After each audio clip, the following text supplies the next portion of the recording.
मुंडवा येथील जमीन गैरव्यवहाराच्या प्रकरणी आता खर्गे समितीचा अहवाल डिसेंबरमध्ये येणार आहे।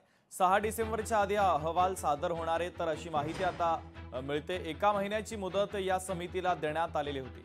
आवश्यक असलेले संबंधित विभागाने अहवाल प्राप्त झालेले नाहीत, त्यामुळे आता अहवाल सादर होण्यासाठी थोडा अवधी लागण्याची शक्यता आहे।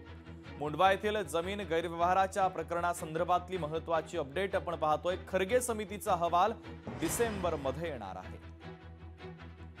आमचे प्रतिनिधी अमोल धर्माधिकारी या बातमीच्या संदर्भातले अधिकचे अपडेट पोहोचवतात। अमोल, खरं तर मुंडव्यातल्या जमीन व्यवहार प्रकरणामध्ये मीडिया कंपनी आणि त्याचबरोबर शीतल तेजवानी यांच्यावर गुन्हा दाखल झालेला आहे। त्या संदर्भात मुख्यमंत्र्यांनी एक खारगे समिती नेमलेली आहे, जी या संपूर्ण प्रकरणाची चौकशी करणार आहे।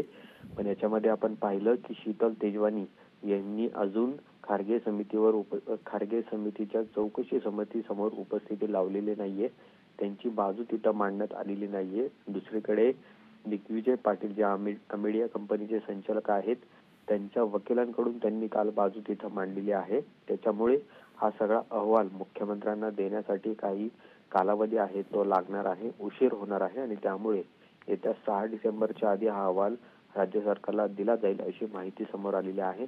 अजूनही काही कागदपत्र गोळा करणे किंवा त्यांची माहिती घेणे हे समितीचं काम अजून पूर्ण झालेलं नाही आणि त्यामुळे आता या चौकशी समितीला अहवाल सादर करण्यास काहीसा विलंब लागताना पाहायला मिळतोय। मात्र 6 डिसेंबरच्या आधी हा अहवाल सादर केला जाईल असं सुद्धा सांगण्यात येत आहे।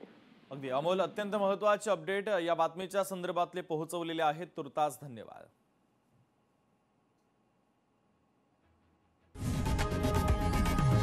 लोकशाही मराठी ऐका, पहा, जागरूक रहा।